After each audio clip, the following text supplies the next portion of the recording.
Hey folks, Kevin and Thea here.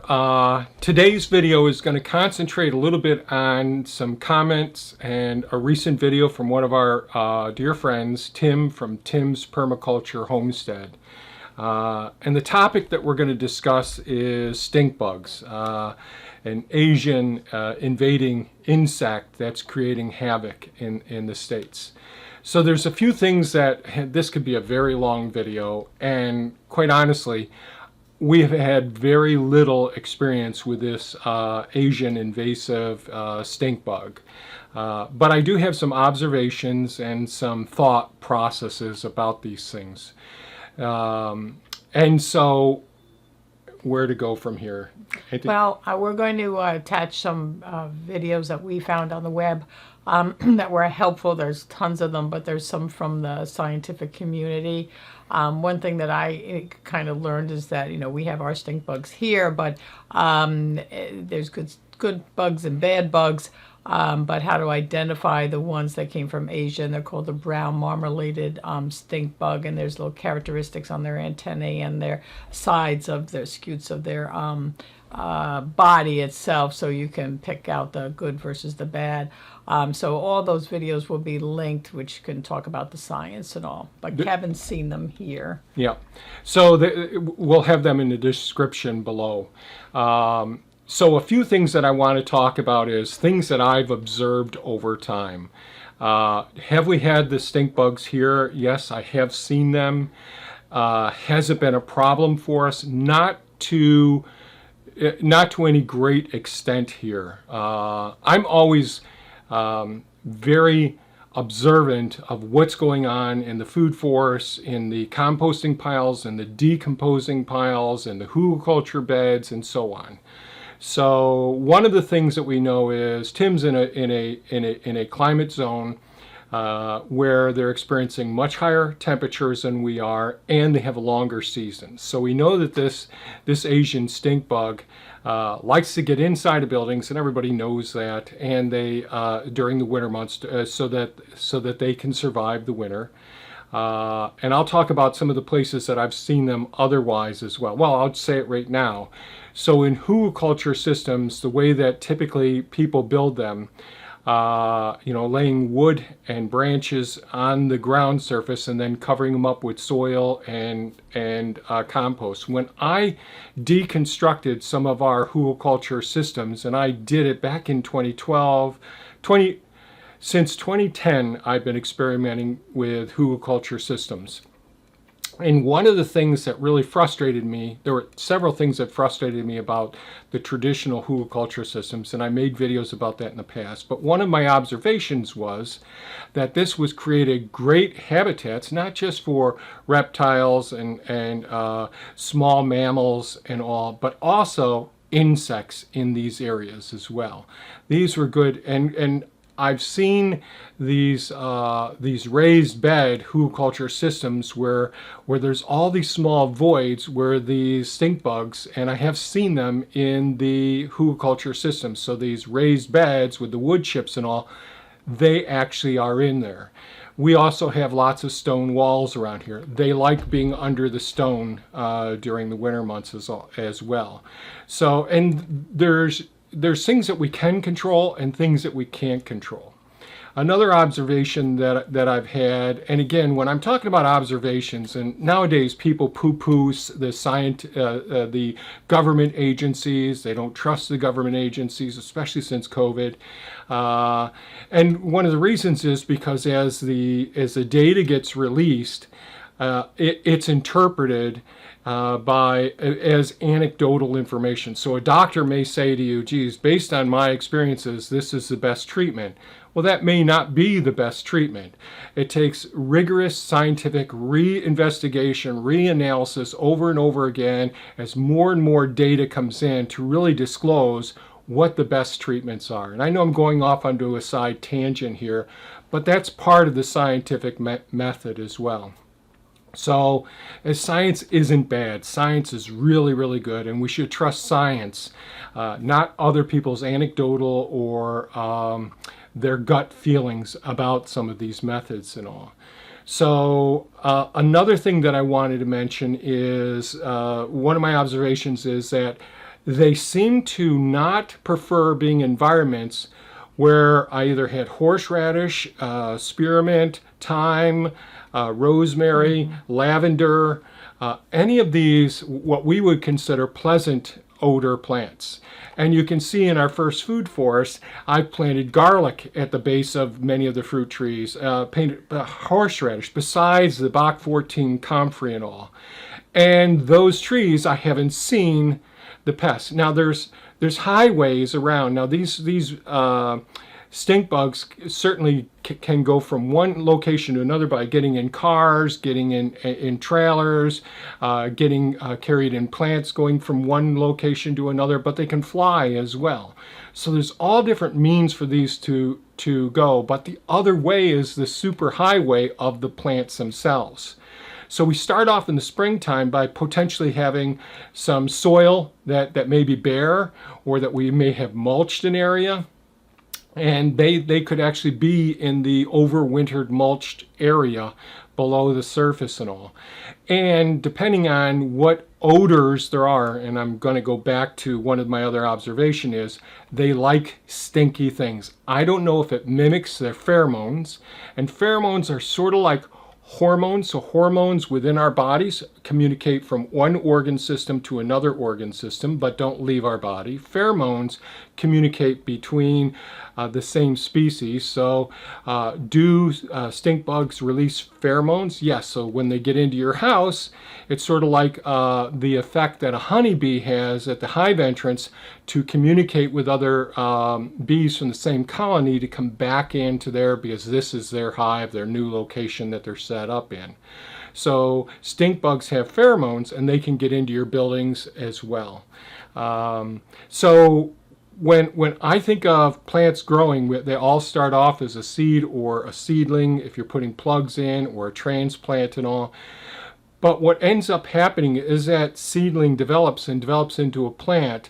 There's this whole surface area of the plant. And the surface area of the plant is not sterile. It has its own microbiome. And the microbiome of the surface of the plant is completely affected by the traffic of the other insects that are flying in, that are on the surface of the soil, and the means of adding fertility. So there's a big difference, and I've talked about this before in other videos. The difference between composting, which I call thermophilic, where it kills weed seeds and kills pathogens and enhances beneficial microorganisms, and decomposing piles, where we don't reach the optimal temperatures. So when we have decomposing piles, or we're picking up litter from different places, like you'll see me in the food forest, in the wild forest, picking up old decomposing wood and leaf material that's fallen on the forest floor. Those I purposely call decomposing piles. And so they have a different microbiome that inhabits that space, just like the different ones. So like many people will make a comfrey cocktail to use as fertility. And certainly there are those nutrients that are in there, the macronutrients and the micronutrients that are feeding the soil. But I wonder about the microbiome, the small microscopic organisms that are in that area. So I'm always thinking about what's on the surface of the body. So we have a skin layer on the outside of our structures, and then we have trillions of microorganisms that cover our body in different locations around. And I've made videos about this topic in the past. The same thing is the truth about our plants. And that's why I don't like using fungicides when we have brown rot and that sort of thing, because we can kill the beneficial microorganisms. There are companies that are making beneficial microorganisms that we can spray on the surface of our plants. But when we see some of these lesions, these spots, these areas around where the pest has taken their proboscis, their mouth parts, stuck it in to feed on it, they're introducing fungi and bacteria. And that causes decomposition and spoilage of the fruit as well. So it's a combination of effects. The other thing I want to mention real quickly and jump in any place here, Thea. This is just like a stream of consciousness. Moral support. The other thing that I think about is I've talked in videos in the past that the next couple of years are going to be very, very tough economically, and people are going to have hardship. And that's why I encourage people to start their gardens, to do experiments, do what they can do, communicate. And I think it's wonderful that Tim has done as much as he's done. He's amazing, all the hard work he's done. And it's so discouraging when something like this goes through and devastates him. But this is happening. This has happened to apple farmers, stone fruit farmers as well. So this bug is going to be more and more of a problem, and it's going to hurt more and more crops, which is going to cause food prices to go up. Besides the fertilizer prices that I've talked about before with Russia and Ukraine, and the natural gas and the petroleum products that are going to cause all of these fertilizer prices to go up, and people aren't going to be able to grow the crops from that. Then we're going to have these heat waves that are going to cause these invasive species like the Asian stink bugs to create more problems. So I'm sort of going off on a tangent here, and I apologize for that. But these are things, the things that I've observed are, they tend to not be around some of those things that the herbs, the garlics, the horseradish. I don't know about shallots yet, but having those planted in the area. Doing as much composting, thermophilic composting as possible. And when you buy compost, it doesn't mean that it's actually compost, that they've gone through the thermophilic process. Often it's aged, decomposing piles. And these are places where the non-beneficial microorganisms. Just remember that your plants are a highway. Not only are birds landing on them and ants going through, but they're depositing the microorganisms on the surface of the plants, which cause much more of the damage to the crop than it's an additional insult to the fruit than just the stink bug themselves. In some of the videos, they talked about using detergents as well. So our experience as wildlife rehabilitators, years and years ago, it was discovered that Dawn dishwashing detergent was the best way of removing oil from oiled birds in these big oil spills, like the Exxon oil spill as well. It really does a very good job of breaking down some of these oil layers. Now, do I think that that's the best thing to do in a situation like this? It may help to remove the pheromones from where these stink bugs have gone to the plant. And let's say you picked off those fruit and you spray it with a solution of Dawn. And again, this is just a theory at this point. What you've done then is not only have you removed the pheromone, but you've probably changed the population of the beneficial microorganisms. And you could the other bugs, the good bugs. That's you don't right. want to kill the good bugs. I also talked about diatomaceous earth, but then you're also killing the good bugs. So yeah, that doesn't work as well. It seems kind of like a lot of the the herbs, the things that they don't like. If there's a way of planting those amongst your garden, if your garden's not too massive, might also deter them some. And maybe on the trunks of some of the fruit trees, putting the various oils could work as well. I'm really big about the guilds, having contributors in a guild that have these different aromas that may discourage some of these pests. No matter what, climate change is real. We're going to be having more serious weather events. We're going to be having changes in locations with big wildfires and all. That's going to affect the populations. With the changes in the temperatures, these big heat waves like Tim is experiencing at this point. We aren't experiencing anything like that. But the longer the season, and some seasons are going to get longer and longer, the more that these stink bugs are going to be able to repopulate. So it's all about doing all we can to keep doing research on this. Our observations are helpful, but they aren't necessarily the answer. They may be a correlation when we see these things, but it doesn't mean that a specific treatment will work or that that these plants may deter them completely. Anything else that you can think of? No, just to kill all your wasps and things like that because, they could be, keeping the population a little lower, with these marmaladed stink bugs. Yeah, that brings up one more point. So one of the things I would say is hedgerows and being very purposeful about creating the appropriate living fences and hedgerows on your property, trying not to have them all be food producing, but creating habitats or niches for the beneficial insect predators. Like we've talked about before, we're so impressed with how well the flycatchers have worked on our property. Yeah. And I attribute most of that to our hedgerows, our various systems that we've incorporated in our property. And that is not an easy thing to do. It takes years to establish these systems and to find the ones that will grow. Like Tim has heavy clay soil, so ours is gravel here, so I don't know how well things. So having the diversity and the habitats or the ecological environment for habitats for these beneficial predatory species. Like I go out early in the morning and evening time to open and close our barn doors because of the barn swallows inhabit that area. Buildings can be a place for those stink bugs to overwinter, so we really want to be careful about what we're doing, but it also can be a place for our predators of these this invasive species can set up their habitat for helping us keep these pests under control. And we put years ago bat nest box things on the outside of our barn, which the bats don't seem to care about.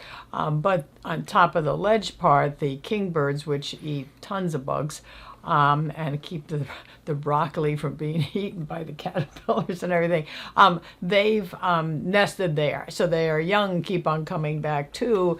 They love sitting on the fencing around it, watch for the bugs to go by. So all that together has incorporated an environment that's helped keep the population, things in a little more in balance.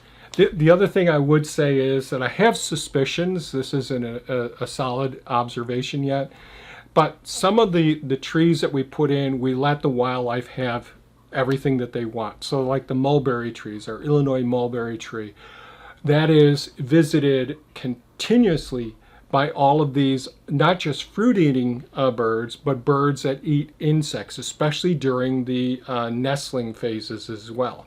So it's always trying to think about how we're going to create environments where the beneficial critters on our property and the spiders and the wasps, they're so important in our gardens to keep these bugs under control.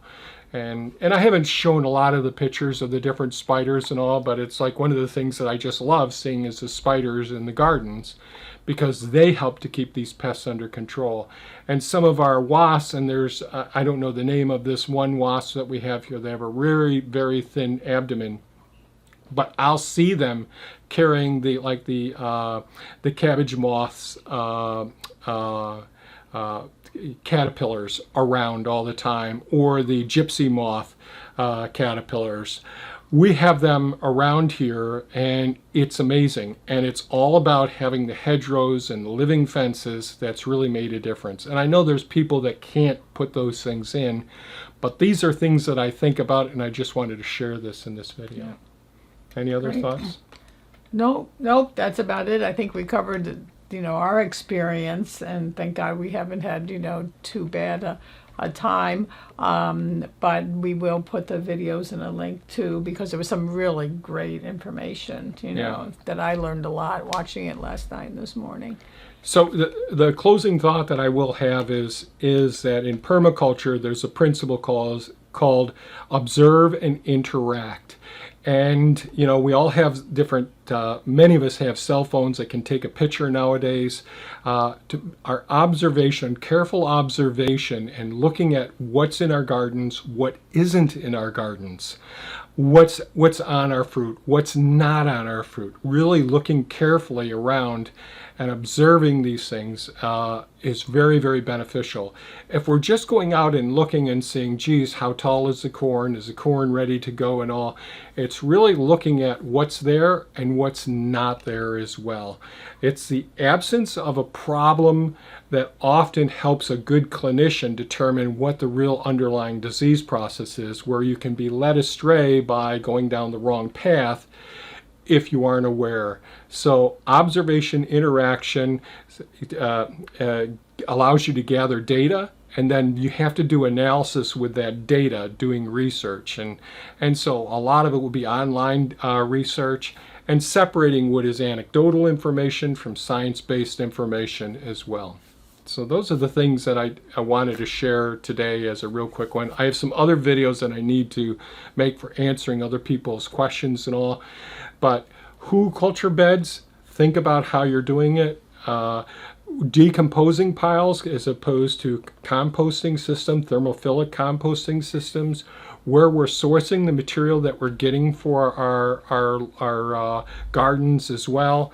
And just remembering these are full living ecosystems, that there's microorganisms that we can only see with a microscope that are completely covering every surface of our plant and the fruits that we eat and all. And as many beneficial microorganisms as possible will help us to control the unwanted invasive species. So I think that's And everything is, you're kind of saying too, that everything is the web. Everything is connected. You know, there's not one pill that's going to fix the disease. You know, you have to work with nature and the environment and the things that we've learned and observed. Yeah, like Tim keeps the Pennsylvania smartweed around. I've noticed that in some of his videos and all. And that was just an observation.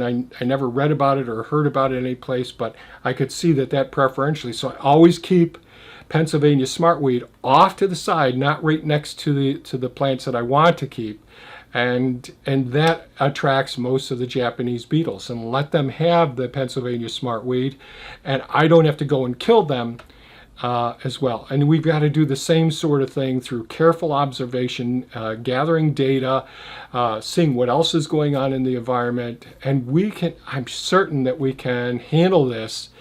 But in the meantime, there's going to be hardship.